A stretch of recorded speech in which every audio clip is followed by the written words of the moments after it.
Assalamualaikum warahmatullahi wabarakatuh. Halo teman-teman semua. Kami sebagai tim media pembelajaran digital yang beranggotakan Khalifatur Fitriah dan Marian Railia Sugiono dari Pendidikan Kimia FKIP Universitas Mula Warman. Kali ini kami akan mengajak teman-teman semua untuk belajar mengenai zat aditif dan adiktif. Yuk kita simak videonya. berikut adalah kompetensi dasar yang akan kita pelajari dalam materi zat aditif dan adiktif. Nah, melalui video ini, diharapkan teman-teman dapat mencapai indikator pencapaian sebagai berikut. Siapa nih di antara teman-teman yang suka nyemil makanan ringan? Tahukah kalian komposisi dari cemilan tersebut? Salah satu contoh cemilan yang banyak dikonsumsi adalah snack jagung seperti pada gambar. Snack tersebut mengandung monosodium glutamat dan tartrazin. Kedua zat itulah yang membuat cemilan terasa lebih lezat dan warnanya menarik. Nah, kedua zat tersebut merupakan zat aditif. Lalu, sering dijumpai di sekitar kita orang yang merokok. Tahukah kalian apa yang menyebabkan seseorang kecanduan merokok? Seseorang kecanduan merokok karena rokok mengandung nikotin. Nikotin adalah zat adiktif. Jadi, apa sih zat aditif dan adiktif itu? Zat aditif adalah zat yang ditambahkan ke dalam makanan dan minuman selama proses pengolahan, penyimpanan, dan pengemasan. Di Indonesia disebut dengan bahan tambahan pangan.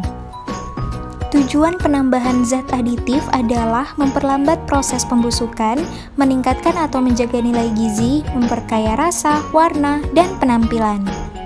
Zat aditif terdiri atas zat aditif alami dan zat aditif buatan.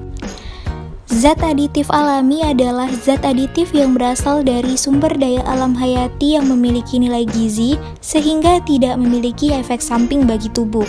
Sedangkan zat aditif buatan adalah zat aditif yang sengaja dibuat oleh manusia dengan tujuan yang sama namun tidak memiliki nilai gizi, sehingga apabila digunakan melebihi batas maka dapat membahayakan kesehatan. Zat aditif yang sering kita temui adalah pewarna, pemanis, pengawet, dan penyedap.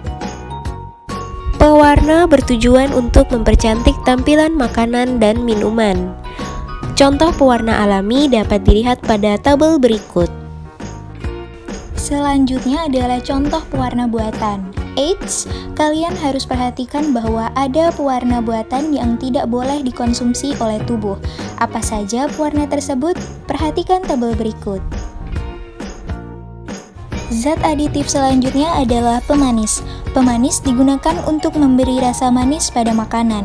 Pemanis alami diperoleh dari gula tebu, gula merah, madu, dan kayu manis. Sedangkan pemanis buatan yaitu aspartam, sakarin, kalium asesulfam, dan siklamat. Untuk menyimpan makanan dalam waktu yang lama dibutuhkan pengawet. Ada pengawet yang mencegah kerusakan makanan secara oksidatif dan pengawet yang mencegah kerusakan makanan dengan menghambat pertumbuhan mikroba. Contoh pengawet alami adalah garam dapur, bawang putih, keluak, dan asam. Sedangkan contoh pengawet buatan adalah asam sorbat, natrium benzoat, dan sulfit. Zat yang ditambahkan untuk menambah cita rasa makanan sehingga lebih enak disebut penyedap. Penyedap alami diperoleh dari rempah-rempah, kaldu ayam, dan tulangan. Penyedap buatan diperoleh dari monosodium glutamat atau MSG. Setelah belajar mengenai zat aditif, selanjutnya adalah zat adiktif. Zat adiktif adalah obat serta bahan-bahan aktif yang apabila dikonsumsi oleh makhluk hidup dapat menyebabkan kerja biologi serta menimbulkan ketergantungan yang sulit dihentikan. Zat adiktif dibedakan menjadi zat adiktif bukan narkotika dan psikotropika, zat adiktif narkotika, dan zat adiktif psikotropika. Zat adiktif bukan narkotika dan psikotropika, ialah zat adiktif yang menghasilkan suatu reaksi biologis pada tubuh, tetapi tidak menghilangkan kesadaran penggunanya. Contohnya yaitu 1. Kafein. Apakah di antara kalian ada yang menyukai kopi dan teh? Kopi dan teh mengandung kafein. Kandungan kafein di dalam kopi menyebabkan seseorang tidak mengantuk, sebab kafein dalam kopi dapat meningkatkan respon kewaspadaan pada otak. Kita diperbolehkan mengonsumsi kopi dan teh, namun dalam batas yang wajar ya. Nikotin.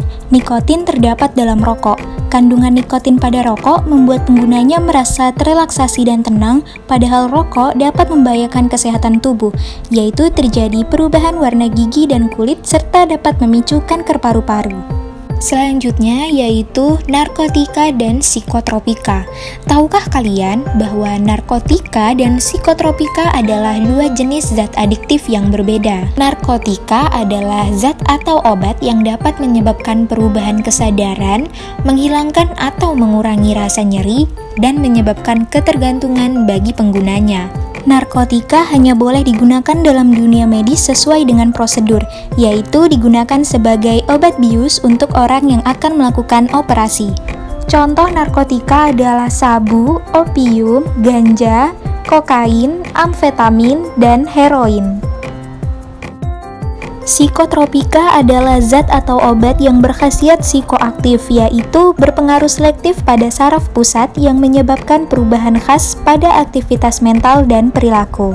Psikotropika terdiri atas sedatif hipnotik, amfetamin, dan halusinogen. Sedatif hipnotik dapat menekan sistem syaraf pusat dan mengurangi aktivitas fungsional tubuh sehingga pemakai merasa tenang. Contohnya adalah rohypnol dan mandrax. Amfetamin dapat memberikan rangsangan kepada syaraf sehingga dapat menimbulkan efek lebih percaya diri. Contohnya adalah sabu-sabu dan ekstasi. Halusinogen dapat menimbulkan halusinasi. Contohnya adalah ganja dan LSD. Zat aditif dan adiktif memberikan pengaruh terhadap tubuh manusia. Bagi kebanyakan orang, zat aditif pada makanan dalam jumlah yang aman tidak menyebabkan gangguan kesehatan. Namun, ada sebagian orang yang mengalami efek samping seperti batuk, pilek, sakit perut, diare, muntah, gatal-gatal, dan ruam pada kulit setelah mengonsumsi makanan yang mengandung zat aditif, dikarenakan orang tersebut memiliki reaksi alergi terhadap zat aditif tertentu atau terlalu banyak mengonsumsi zat aditif. Reaksi terhadap zat aditif ada yang bersifat ringan dan parah. Misalnya, sebagian orang dapat mengalami gejala asma yang kambuh setelah mengonsumsi makanan dan minuman yang mengandung sulfit. Sementara itu, pemanis buatan aspartam dan MSG dapat menyebabkan sakit kepala. Sedangkan zat adiktif hanya memberikan rasa enak sesaat, namun selanjutnya memberikan dampak negatif terhadap manusia. Dari segi kesehatan, zat adiktif menimbulkan kerusakan-kerusakan organ dalam tubuh yang berakibat penyakit kronis seperti kanker. Selain itu, zat adiktif mengakibatkan wajah terlihat lebih tua dan perubahan pada warna gigi. Seseorang yang kecanduan zat adiktif juga mudah marah dan tersinggung. Orang tersebut akan menghalalkan segala cara untuk mendapatkan zat adiktif, bisa saja dengan tindak kriminal berupa mencuri. Oleh karena itu, kalian jangan coba-coba menggunakan zat adiktif ya, apalagi sampai terjerumus. Yuk sayangi diri kalian. Setelah menonton dan memahami video ini, dapat disimpulkan bahwa zat aditif dan zat adiktif adalah dua hal yang berbeda. Penggunaan zat aditif diperbolehkan dalam jumlah yang wajar. Sementara itu, mengingat bahaya yang diberikan oleh zat adiktif terhadap tubuh manusia, zat adiktif tidak boleh digunakan kecuali dalam dunia medis dengan prosedur tertentu. Nah, itulah tadi pembahasan kita mengenai zat aditif dan adiktif. Semoga bermanfaat dan semangat untuk terus belajar. Terima kasih telah menyaksikan. Wassalamualaikum warahmatullahi wabarakatuh.